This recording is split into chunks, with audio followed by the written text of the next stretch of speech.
Salve, salve, Serial Boys e Serial Girls, eu sou Alexandre Everton e nós estamos começando mais um episódio de Serialcast.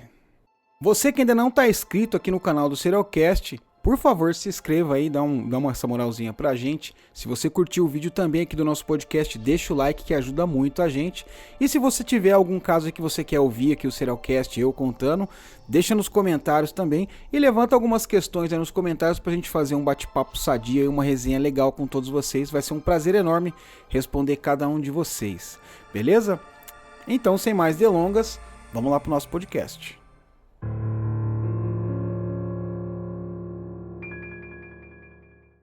Para uma parcela da sociedade, ele é considerado um facínora, um assassino, um bandido. Mas, para outra parcela da sociedade, talvez a população com a vida mais sofrida naqueles tempos, ele representou um herói, com valores como a bravura e a esperteza, e que roubava dos ricos para dar aos pobres, como se fosse uma espécie de um Robin Hood da época, né? O Lampião foi talvez um dos mais controversos personagens brasileiros do século XX e que ainda hoje mexe com o imaginário popular, com a sua história de vida recheada de mitos e um final tão trágico. Falar do Lampião para mim é muito legal porque, como eu já disse aqui no podcast, eu sou descendente direto de nordestinos. Minha avó era pernambucana, meu avô era lagoano, minha mãe pernambucana também. Veio para São Paulo muito cedo, mas essa história, a cultura do Nordeste sempre foi muito presente na minha família. Então, obviamente que eu cresci ouvindo muito a história do Lampião. E sempre foram histórias fascinantes, né? Essa história da bravura, a história das lutas, né? O lance dele soar como se fosse uma espécie de um Robin Hood, né? Toda aquela mística que envolvia a figura do Lampião, eu cresci ouvindo isso aí. E creio que muita gente também cresceu ouvindo, né? Ele sempre causou muito fascínio. Entretanto, quando resolvi fazer esse episódio, eu resolvi me despedir de toda essa memória afetiva das histórias que eu ouvia dele, porque é necessário encarar o Lampião como uma espécie de um subproduto social da época, né? A gente não pode deixar aqui de falar que o Lampião, além de toda essa história que cerca a imagem dele, a figura dele, também por trás existe todas as atrocidades que ele e o seu bando fizeram, né? Teve muito roubo, muita pilhagem, muito estupro, muito assassinato, muito sangue inocente derrubado. Então é necessário que a gente tenha essa visão, vamos dizer assim, mais humanizada da figura do Lampião para conseguir entender quem foi essa figura. E antes da gente começar aqui a falar diretamente da figura do Lampião, eu acho muito legal a gente contar um pouco sobre o contexto que ele vivia, que era uma época que ficou conhecida como o cangaço. E essa época ela começou entre os séculos XVIII e durou até mais ou menos meados do século XX, né? Durou aí mais ou menos até 1938, 1940. Né? E esse cangaço ele foi uma onda de violência que invadiu a região nordeste do Brasil e foi desencadeada por grupos que ficaram conhecidos como cangaceiros. Esse nome cangaceiro tem uma certa polêmica em volta dele. Alguns historiadores dizem que é por causa daqueles carros de boi que tinha aquela madeira que passava aqui atrás que eles chamavam de canga, né? E outros dizem também que era por conta de uma bolsinha, uma espécie de embornal que os cangaceiros carregavam, que se chamava canga. Então eles começaram a falar que quem era o portador da canga automaticamente era um cangaceiro. Esses grupos eles se comportavam sempre de maneira nômade, eles nunca paravam num lugar ali, parecia tipo mais ou menos como um cigano, né? Eles estavam cada hora se instalando num lugar ali. E aonde eles atravessavam, obviamente que eles promoviam pilhagem, assassinato, estupros, né?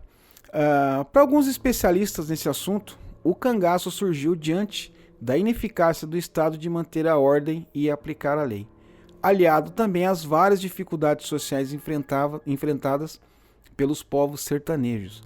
Né? Então, como eu disse aqui na abertura, para mim, e creio que para muita gente também, o Lampião e todo o cangaço representa aí essa ineficácia do Estado sobre o Nordeste brasileiro, né? É válido lembrar que naquela época a capital brasileira era o Rio de Janeiro, né? Então toda a atenção ficava muito concentrada aqui nessa parte mais baixa, nessa parte mais sul e sudeste do Brasil, né? E a parte de cima ali, norte e nordeste, acabava ficando um pouco aí largado, né? E com isso, obviamente, que começava a ter os problemas que o pessoal todo enfrentava, né? E já vinha de um histórico de guerra e tal, né? Que foi o caso da Guerra de Canudos, né? Que é um assunto bem interessante também, porque falar sobre Antônio Conselheiro, né? A gente vai preparar um episódio sobre ele também.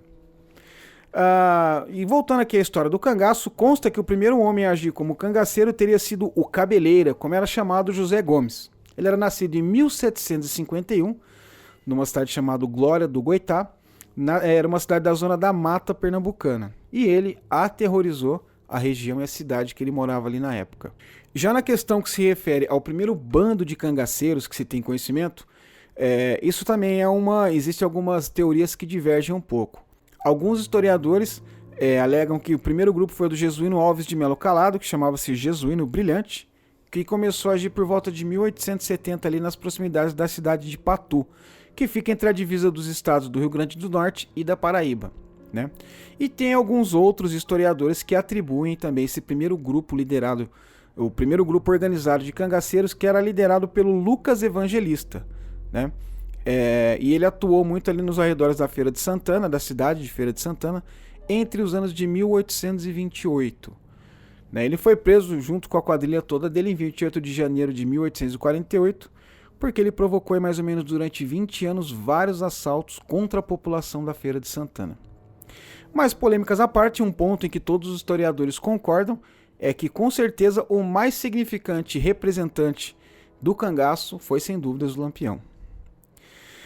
Virgulino Ferreira da Silva nasceu em 4 de junho de 1898 em Vila Bela, a atual cidade de Serra Talhada, lá no estado de Pernambuco. Mas tem também uma controvérsia sobre a data de nascimento dele, né? Segundo o historiador Antônio Américo de Medeiros, essa data pode ser 12 de fevereiro de 1900. O Lampião era o terceiro filho do José Ferreira dos Santos e da Maria Sucena da Purificação. E até aos 21 anos, o Lampião trabalhou como artesão e ajudava o pai dele a pastorear o gado ali, né? E apesar de morar numa localidade pobre, o Lampião ele era alfabetizado, tanto que a gente vê aqui em fotos e tal, que ele usava óculos, né? Então, denota que ele tinha aí que ele gostava da leitura também, né? Obviamente que ele era alfabetizado. E é uma coisa que é meio fora da curva naquela época, né? Porque era uma região muito pobre, era muito difícil quem fosse ali letrado, como eles costumavam falar, né? Letrado. Minha mãe dizia assim, meu avô falava assim também. Ah, se o fulano é letrado e tal. Bem legal, né? E foi nessa época, mais ou menos, por volta dessa idade de 20, 21 anos, que aconteceu uma tragédia muito grande que moldou a personalidade e a vida futura do Lampião. O que acontece é o seguinte, lá no Nordeste, as rixas entre as famílias eram muito frequentes, né? Na parte do sertão e tal, principalmente quando envolvia questões relacionadas a limite de propriedade, né? Sabe aquela coisa lá dos Bacamarte, né? Que tem eu não lembro que desenho que tem o cara que ele fica atirando lá, e tem a maior guerra, duas famílias entram em guerra por causa da terra.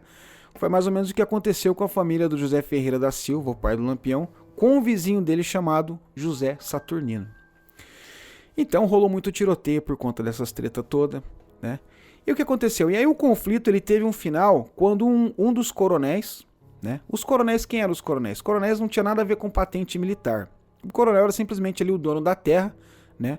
Era um sistema muito parecido com o feudalismo até, se a gente for prestar atenção, né? Porque tinha o dono da terra ali e o pessoal que vivia em torno ali, que era como se fossem os camponeses, né? Que viviam ali aos pés desses coronéis. Então, obviamente que eram homens muito, muito poderosos e tal. E eles também se envolviam nessas contendas, que foi o caso que aconteceu com a família do pai do Lampião, José Ferreira da Silva, com o vizinho dele, o José Saturnino.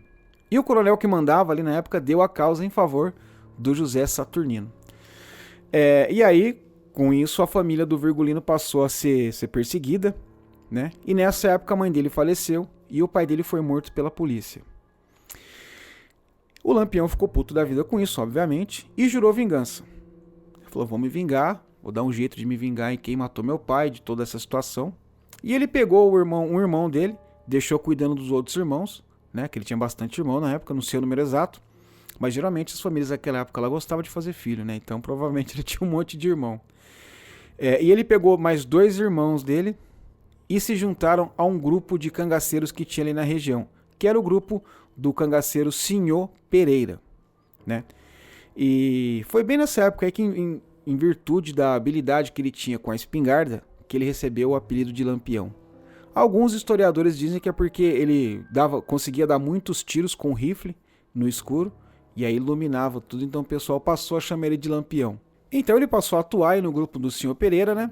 Só que no ano seguinte, em 1922, o senhor Pereira decidiu deixar de vez o cangaço. E com isso, o Lampião acabou assumindo esse grupo. E uma das primeiras investidas que o grupo do Lampião fez assim que ele se tornou líder, né, líder do bando ali, foi matar o informante que entregou seu pai à polícia. A primeira coisa que ele fez ali quando ele assumiu o poder foi colocar em prática essa vingança que ele havia jurado quando teve aquela tragédia com a família dele, né? E logo em seguida, ele fez, junto com o bando dele ali, o maior assalto até então no Nordeste todo, que foi... eles roubaram a casa da baronesa de Água Branca, que era a viúva do barão de Água Branca, lá em Alagoas. Então foi um roubo muito grande que teve uma repercussão enorme. E daí começou a saga do Lampião por todo o Nordeste brasileiro, né? E ele passou a gerenciar, além do grupo de cangaceiros dele, outros grupos também, né? Então ele tinha ali o grupo principal dele e alguns subgrupos que eram liderados por parceiros dele, né? Como o Curisco e como o Antônio de Ingrácia, ou Ingracia. Eu creio que seja Ingrácia, né? O Lampião ele passou a percorrer 5 estados brasileiros, sempre pilhando cidades. E o que ele fazia? Ele roubava a cidade ali e tal, roubava os ricos da cidade, e depois ele repartia parte desses ganhos com esses roubos com os mais pobres. E daí começou a crescer essa fama de Robin Hood brasileiro, Robin Hood nordestino que o Lampião tinha. A primeira grande emboscada que o grupo do Lampião sofreu aconteceu em 1º de agosto de 1923, numa cidade chamada Nazaré do Pico, lá também no estado de Pernambuco. O que aconteceu? A polícia criou uma força-tarefa para tentar pegar o grupo do Lampião, né? E com a ajuda de alguns moradores ali, alguns civis, eles armaram uma grande emboscada e passaram a perseguir o grupo ali. Só que aí eles trocaram tiro, aquela coisa toda, e o grupo do Lampião bateu em retirada e não conseguiram prender o Lampião. E tem uma passagem muito interessante na história do Lampião que converge muito com a história, com a realidade que o Estado brasileiro vivia, que o país todo vivia. Porque em 1924 no Brasil surgiu um movimento político-militar que era formado por militares de baixa patente e alguns civis também. Porque eles estavam assim descontentes com o então presidente, né, que era na época o Arthur Bernardes, né? E esse movimento ele foi liderado pelo Luiz Carlos Prestes e pelo Miguel Couto e ficou conhecido como a Coluna Prestes. Basicamente, esse movimento se resumia a cerca de 1.500 homens que marchavam a pé lá do Rio Grande do Sul, e àquela altura, a ideia dos caras era atravessar o país todo. E naquela altura, eles já estavam atingindo a região nordeste do Brasil, né? E esse grupo ele tinha algumas reivindicações, como o voto secreto, a defesa do ensino público e a obrigatoriedade do ensino secundário para toda a população. Hoje nós vemos, além de acabar com a miséria e a injustiça social no Brasil, hoje a gente vê que nessa coluna Prestes tinha bastante... essas reivindicações dele eram bem legítimas, né? Embora não dá pra gente se aprofundar muito no contexto histórico da coluna Prestes, a gente pode dizer que mais ou menos nos 2 anos de duração, 2 anos e meio mais ou menos, eles percorreram 25 mil quilômetros através de 13 estados do Brasil. Enfim, aí começou toda essa polêmica, né, essas notícias sobre a coluna Prestes, que estava contra o governo falou assim, pô, a gente tem que fazer alguma coisinha, né, não vamos ficar vacilando aqui não, né. E eles passaram a temer, obviamente, né, o avanço da coluna Prestes ali pela região do Nordeste, né. E aí o governo do Brasil entrou em contato com uma figura muito representativa na região Nordeste do país, que é o famoso Padre Cícero. O Padre Cícero era tido pelo pessoal como uma espécie de santo, tanto que era muito comum o pessoal chamar, ai meu padinho, Padre Cícero, né? Alguém com certeza já ouviu isso, né? Mesmo ele não sendo reconhecido como tal pela Igreja Católica, o pessoal lá via ele como se fosse uma espécie de um santo, né? E ele era uma liderança política também, além de ser uma liderança religiosa, ele tinha uma grande influência política, né? O que era muito comum, né? Naquela época todo mundo sabe que quem mandava nas cidades, né? Nas cidades do interior, assim, mais retirados, era em primeiro lugar o padre, em segundo o delegado e em terceiro o prefeito. Essa era mais ou menos a hierarquia que funcionava nessas cidades assim mais retiradas, né? Então, como ele era essa liderança política, o governo achou razoável pedir a ajuda dele, né? E usarem o Lampião e o bando dele para ajudar a conter o avanço dessa coluna Prestes, né? E é então que um deputado da época chamado Floro Bartolomeu, ele que fez o meio de campo ali para conseguir reunir o Lampião e o Padre Cícero. E o Lampião, ele já era devoto do Padre Cícero. Ele já tinha ali uma grande estima pelo Padre Cícero. Isso é o que a história conta, né? Isso que conta. E aí o Padre Cícero e o Lampião se reuniram, né? E eles firmaram um acordo ali. O Lampião falou, beleza, eu ajudo, em troca eu vou querer que você dê armas pra gente, dá uma melhorada no nosso arsenal bélico aí. Eu quero também abrigo por onde eu passar. E eu também quero salvo-conduto da gente por todo o Nordeste brasileiro. E ainda ele fez uma última reivindicação que ele falou, eu também quero receber o título de capitão. Né? Essas patentes que existiam na época era tudo coisa dada, assim, né? O cara não entrava no exército, como eu disse, dos coronéis também, ele queria ser capitão, né? Que eles chamaram, tanto que alguns dos cangaceiros ali do bando dele chamavam ele de Capitão Virgulino, né? Capitão Lampião. E aí, para firmar esse acordo entre o Padre Cícero e o Lampião, eles chamaram o agrônomo Pedro de Albuquerque, porque ele era o único funcionário federal que tinha ali na cidade, era a única pessoa que tinha, vamos dizer assim, tarimba para testar esse acordo, firmar esse acordo entre Padre Cícero e Lampião.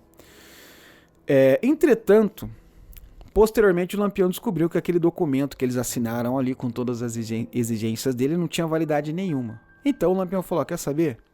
Que se dane aí o que o governo pensa, a coluna Prestes, isso aí não tem nada a ver comigo e tal, deixa o povo vir. Mas mesmo assim ele ainda ficou com todos os rifles, com todas as armas que o Padre Cícero acabou arrumando para eles, né? E até que em 1926 o Lampião fez uma espécie de uma piada ali, ó. Tipo um desafio que ele fez em tom de zombaria. Ele chegou a enviar uma carta pro governador lá de Pernambuco, chamado Júlio de Melo, e falou assim, cara, eu quero propor aqui que você divida o estado de Pernambuco em 2 partes. E aí você faz assim, você escolhe uma parte, e a outra parte, eu vou ser o governador do sertão, e você vai mandar na sua parte, eu mando na minha. Então os caras imaginam, porra, o cara é abusado, né? Além de toda essa fama, essa mística que havia em torno do Lampião sobre ele ser muito bravo, muito corajoso, né? Ele tinha também a alcunha de ser muito estrategista, né? E um exemplo disso é que em 1927 tinha um major cearense chamado Moisés Figueiredo. Ele estava com um exército de 400 homens, né, para pegar o Lampião. Lembrando que nessa época eles chamavam a polícia de volante, né, essa força-tarefa que eles chamavam, que se reunia para pegar os cangaceiros, eram conhecidos como volante. Já os cangaceiros chamavam os policiais que compunham a volante de macacos. Então essa era a gíria deles, né? E esse Moisés Figueiredo estava lá com 400 homens, né? E eles entraram em combate com o grupo do Lampião, que era formado na época por só 50 homens. Então ficou aquela historinha meio do filme 300, né? Acho que o Lampião chegou pra galera e falou, tem uma galera ali, o Curisco falou, quanto que é? Uns 100? O Lampião, um pouco mais. 200? Um pouco mais. Eram 400 soldados contra só 50 homens do bando do Lampião. E eles estavam numa localidade chamada Rio do Sangue. Então começou aquele tiroteio, né?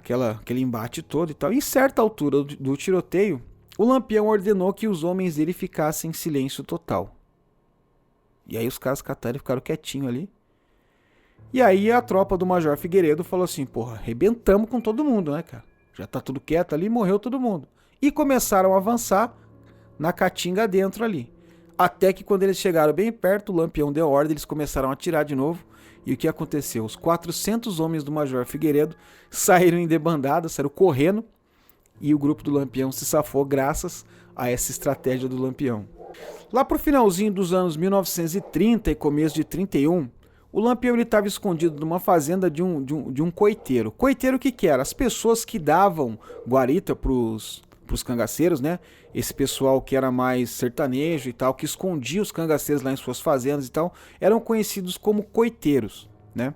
E o Lampião estava lá escondido na fazenda de um desses coiteiros, quando ele conheceu uma mocinha chamada Maria Deia, que era carinhosamente chamada ali pelos familiares, pelos amigos de Neném também, né? E ela era casada com um sapateiro, só que ela se apaixonou perdidamente pelo Lampião, e o Lampião se apaixonou por ela, né? Então o que aconteceu? Ela fugiu junto com o bando do Lampião. E foi a primeira mulher a integrar um bando de cangaceiros, né? E ela ficou conhecida também como Maria Bonita. E a partir daí, várias outras mulheres se juntaram ao bando também. E foi com a Maria Bonita que o Lampião teve a sua única filha, chamada Expedita Ferreira da Silva, que é nascida em 13 de setembro de 1931. É muito interessante essa passagem que fala sobre as mulheres no cangaço, né? Porque as mulheres lá não cozinhavam, elas não lavavam roupa, né? E como ninguém tinha casa, obviamente que elas não tinham obrigações domésticas, né? Então não tinha aquela coisa assim de que aquele pensamento antigo, né, que existia de não, a mulher fica em casa cuidando dos filhos, fazendo as tarefas ali domésticas enquanto o homem sai para batalhar. Eles não tinham casa, né? E também era uma ordem do Lampião de que as mulheres não precisavam cozinhar nem lavar roupa. Quem fazia isso, essa tarefa era sempre reservada aos homens. Tem até assim várias teorias sobre a questão das mulheres no cangaço, né? Várias histórias, né? E tem um livro que foi escrito pelo jornalista Wagner Barreira, né? A biografia do Lampião foi escrita por ele. Ele alega nesse livro que, segundo as pesquisas deles, foi com a chegada das mulheres que coincidentemente iniciou-se o período de decadência do cangaço, né? Desde que o Lampião passou até a Maria Bonita ao seu lado, ele alterou a vida de eterno nômade. Ele não ficava mais aquele negócio de 5 minutinhos aqui, uma semana ali e tal e tal. Ele começou a criar assim, cada vez mais períodos alongados nos lugares. E a influência da Maria Bonita ali no grupo de cangaceiros era visível, né? Ela tinha ali uma liderança também, o que acabou mudando algumas coisas. E, cara, eu parei pra pensar sobre isso, pode ser que ele tenha razão, né? Pode parecer um pouco um pensamento machista, falar, pô, foi só as mulheres chegar aqui e zoou o negócio. Mas não é bem isso. Acontece que o cara, quando ele conhece uma mulher, ele muda, né? Eu lembro o tempo que eu era solteiro e agora que eu sou casado, porra, uma vida totalmente diferente, né? Não é à toa que a gente engorda, né? Muda tudo. E eu acredito que com eles ali não foi diferente, né? Porque eu acho que a questão da união do homem com a mulher traz muito amadurecimento pro homem, né? Porque uma coisa é certa de que as mulheres elas amadurecem muito mais cedo do que os homens, né? Eu casei com 30 anos, eu era moleque. Eu acho que comecei a virar hominho depois que meu filho nasceu e eu já tava com 32. Então, e eu acho que com isso eles perderam um pouco, assim, vamos dizer que a questão logística até do grupo, né? E aí, como diz o historiador, né, o Wagner Barreira, eles passaram a ficar mais tempo ali, começou a viver mais aquela vida de casado mesmo, né, de ter um lugar ali, e com isso começou a deixar as coisas mais fáceis para quem estava no encalço do Lampião e do grupo dele, né? Então essa é uma passagem bem interessante. Espero que vocês não entendam como uma observação machista, né? Nessa época também teve uma coisa muito interessante na história do Lampião, foi quando ele teve uma aproximação muito grande com um fotógrafo chamado Benjamin Abraão Boto, né? E ele fez assim registros memoráveis sobre a vida cotidiana dos cangaceiros, porque até então era como se fosse uma espécie de um grupo secreto, as pessoas falavam muito sobre, as pessoas confabulavam sobre os cangaceiros, mas ninguém tinha acesso realmente à vida de um cangaceiro ali. E esse cara, o Benjamin Abraão Boto, se aproximou deles e tirou várias fotos e tal, né? E o pessoal conta que esse trabalho do Benjamin Abraão Boto só foi permitido depois de uma minuciosa vistoria feita pelo próprio Lampião, em todos os equipamentos e tal, para ver se não era nenhuma emboscada ali, alguma coisa, né? Tanto que a primeira filmagem que foi feita dessa época foi o próprio Lampião que pegou a câmera ali, ver como é que funcionava e tal, e filmou um jovem vendedor que tinha ali, né, mascate, como eles chamavam na época, né. Então a primeira filmagem de toda essa série de filmagens e fotografias que tem da coleção do Benjamin foi o próprio Lampião que fez, né. E isso está disponível na internet aí, cara. A maioria desses documentários que a gente vê sobre o cangaço são todas imagens do Benjamin Abraão Boto. Então entra o ano de 1937, e o Brasil está passando ali por uma série de reformas políticas e administrativas num período que ficou muito conhecido como Estado Novo. É um período que tem um contexto histórico também muito interessante e muito polêmico, né? E foi daí, com a instituição do Estado Novo, que a captura do Lampião passou a ser cobrada mais do que nunca. Passou a virar uma questão de honra para o governo pegar o Lampião. E foi em 28 de julho de 1938, o Lampião e seu bando estavam escondidos numa localidade chamada Grota do Angico, quando eles foram surpreendidos por forças policiais, né, com a volante, né, como eles falavam na época, que eram lideradas pelo tenente José Bezerra. A localização exata de onde o grupo do Lampião estava acampado foi conseguida após uma delação de um daqueles coiteiros, né, aquele pessoal que dava guarita ali pro Lampião, chamado Pedro de Cândida, que ele foi torturado e tal, passou por uma sessão de tortura para entregar aonde estava o destino do Lampião.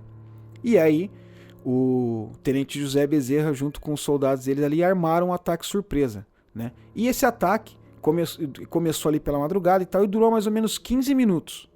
E nesse ataque, 11 cangaceiros morreram, inclusive Lampião e a esposa dele, Maria Bonita. Eles tiveram os corpos deles degolados e o que fizeram? Pegaram a cabeça deles, cortaram a cabeça de todos, jogaram o corpo no rio lá, desfizeram do corpo, pegaram a cabeça e passaram a exibir a cabeça do Lampião e do seu grupo em praça pública. Tanto que tem uma foto muito famosa que é na escadaria de uma igreja em Alagoas, se eu não estiver enganado, em que eles colocam a cabeça ali deles, colocam as armas, aquelas roupas, né, o chapeuzinho de couro que eles usavam, né, toda a indumentária deles ali, e colocaram lá para exposição pública.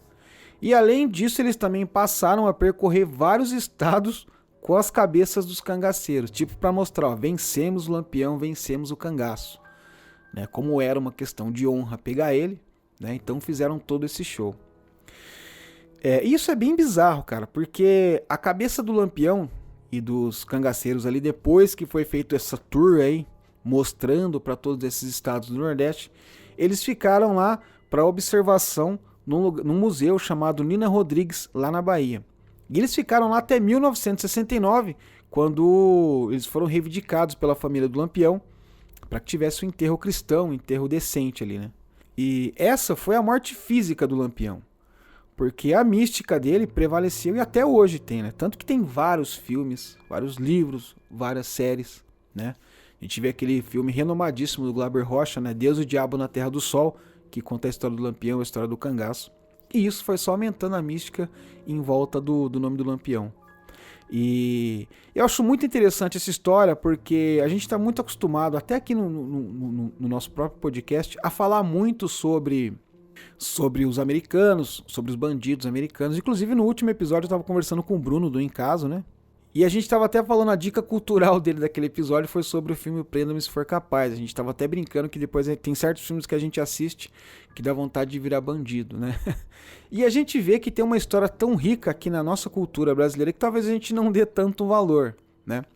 E se você pegar a história do Lampião, ela não perde nada para a história do americano. Não que eu esteja endeusando os atos que ele fez ou nada do tipo, mas foi um período histórico que entrou para a história, né? E que isso valoriza muito a história, e um povo que tem história, ele consegue olhar para trás e consegue evitar muita coisa no futuro, né? Um povo que lembra da sua própria história. E se a gente vê que nessa ausência do Estado, nessa ineficácia que o Estado tinha em manter as leis ali no Nordeste, porque não era muito interessante, as coisas estavam centralizadas aqui no lado mais sudeste, por conta do Rio de Janeiro ser a capital do Brasil, acabou deixando essa lacuna para a criminalidade crescer, para criar uma espécie de uma milícia, né, que se tornou os bandos de cangaceiros, né? Então isso abriu precedente para tudo isso. Então acho que quando a gente olha para a história do Lampião, a gente olha para a nossa própria história, né? Inclusive, nós vemos nos dias atuais hoje, por exemplo, a gente pode comparar, é óbvio que são em épocas diferentes, mas muito provável que o contexto é muito parecido, que é a história dos narcotraficantes no Rio de Janeiro, nos morros, né? A gente comparar com a história do Lampião é muito parecida, e a gente vê que é onde há também ali uma ineficácia do Estado, onde o Estado não está presente, obviamente que o banditismo, que as milícias vão tomar conta. Então eu acho que a gente tem que sempre olhar para o nosso passado, e o Lampião nos conta muito sobre de como nós poderemos, através da história, evitar que nasçam novos Lampiões, que nasçam novos Fernandinhos Beiramar, que nasçam novos políticos que tem por aí, né? Enfim. Então essa foi a história do Lampião. Eu espero que vocês tenham gostado, né? Eu tentei aqui dar uma enxugada porque a história do Lampião é muito grande, né? Entretanto, eu vou deixar até aqui na postagem lá um livro muito legal sobre a biografia do Lampião, que conta toda a história em detalhes, né, para vocês terem uma ideia melhor do que foi o cangaço e do que foi a história do Virgulino Ferreira da Silva, Lampião, o rei do cangaço no Brasil. Eu vou ficando por aqui, agradeço a sua audiência, a sua atenção até agora. Vou deixando aqui o meu beijo muito carinhoso para vocês, espero que todos fiquem bem, fiquem com Deus. E até o próximo episódio de Serialcast.